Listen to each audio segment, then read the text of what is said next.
Hey guys, welcome back. In today's video, I'm going to show you how to do a hollow back spine. So today I have a very highly requested tutorial for you. I have gotten many questions over the years on how I do a hollow back spine. And so that's what we're going to be doing today with this book. This is a very old junk journal that I never completed. I do believe I have a tutorial on how I customize the cover, which I'll put up top.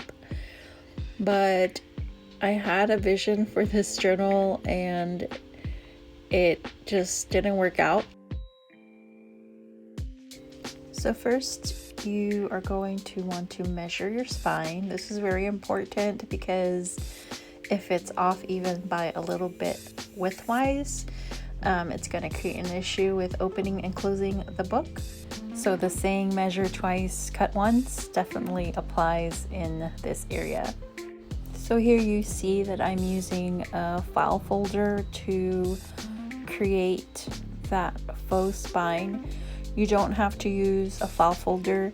You could use any material that is sturdy yet flexible, is what I like to call it.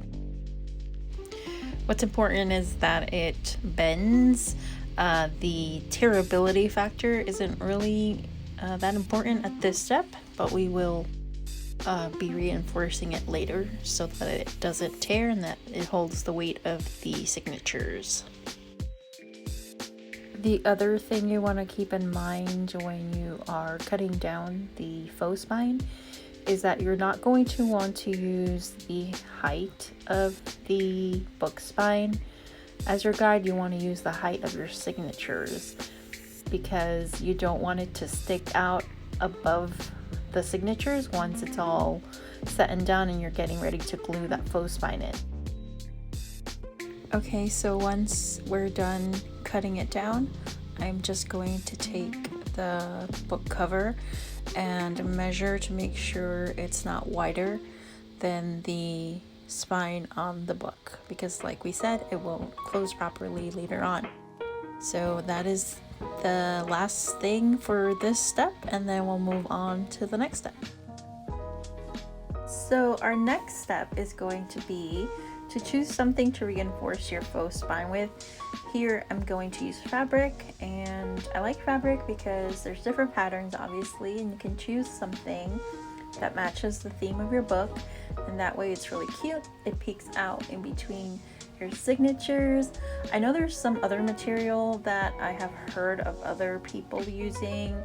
It's what the US Postal Service makes their priority mail envelopes out of, but I am not sure what that's called. But if you know, please let us know in the comments. So when you measure this, you saw me flip that faux spine over 3 times, and here you're gonna see me flip it over the back and front. That's because you want enough fabric to cover both sides of your faux spine, as well as create 2 flaps on either side of the spine, because that's what you're going to use to glue in. So just keep that in mind. So when you're gluing this in, be liberal with the glue, because again, you want to make sure this fabric is not going to bubble up and look sloppy. That won't be fixable once you have your signatures in. So definitely you want to make sure it's a nice clean adherence to your faux spine. Another thing to keep in mind is that if you have a fabric with a pattern, you want to make sure you know which side is right side up. So here you're going to see me just double check, because I want the backward side to be on the back of that faux spine, because no one's going to see that side. It's going to be covered by the book if you're using fabric with a pattern. If not, then you have no problems. The other thing I want to add is when you are going to glue your flaps, when you pull that fabric over the other side, you want to put glue on the spine itself and also on your flaps, because you want to adhere both sides of those flaps to create even more durability and sturdiness and strength.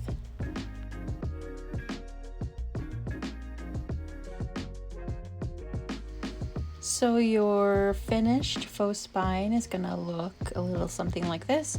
And then I just like to take the cover and sort of measure it up again against the cover, because measurements are everything in this process. And then I just take a look from the top to make sure that it is good to go, it's as wide as it needs to be, and that we are on the right track. Okay, so once you have your faux spine, we can start thinking about creating our holes where we're gonna sew our signatures into. And yes, that is a template that you are seeing, which might be a shocker to my older followers, because as you know, I was very much just go with it type of creator. But I think that with a faux spine, it's so much work. You really do owe yourself a nice, clean template, and you want your signatures to be straight and aligned, and especially if you're selling it, you want it to be professional. So I would definitely recommend creating a template. If you're using a template, you're going to want to label what's the top and what's the bottom, because you're going to use the same template to make the holes into each individual signature. So when it comes time to sew them in, you know which holes are right side up, if that makes sense, so that the signature is aligned.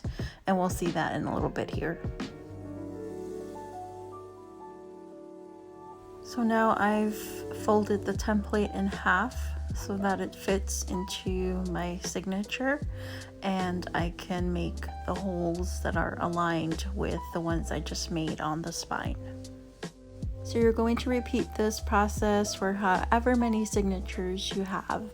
And the one thing to keep in mind is that when you remove the template from signature to signature, keep your binder clips in place on the signature so your binding holes stay flush as you're waiting to get them all sewn in. Okay, so now all of our signatures have binding holes. So now we are going to go ahead and bind. I forgot to say that all of these supplies are down in the description so that you know what you need before you start. But I like to kind of go extra long on the binding cord so that I'm not later faced with the dilemma of having to restart my binding because I didn't have enough cord. So just something to keep in mind. So here I'm just making sure my signature is not upside down because I have a very bad track record when it comes to that. But I'm going to do a 5-hole binding stitch, and I might fast forward through this because there's loads of tutorials on this online and it's pretty simple. You don't have to do the 5-hole. You could do a 3-hole binding stitch if that's easier. Just keep in mind there's going to be a lot of weight on this spine, so the more stitches that you have per signature, the sturdier the book will be. So you're going to repeat that process for however many signatures you have, and then we'll be ready to glue this faux spine in. Okay, so here we are with all of our signatures in. What we're gonna do in this step is we're gonna cut 2 pieces of fabric as wide as your faux spine, because we're going to want to cover your faux spine to make it look professional. We're gonna hide those stitches, and then you're gonna use another piece to hide that cardboard of the book spine. And again, this is to make it look clean and professional, especially if you're selling. This is definitely a step you're going to want to take.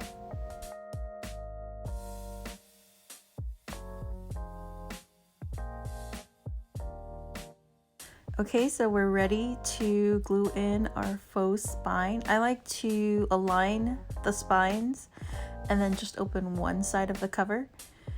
And you're going to want to put glue on the actual flap, and want to make sure that you're stopping right where that flap starts, because you don't want the back of your faux spine to mistakenly adhere to your real spine, because that would defeat the purpose of this tutorial.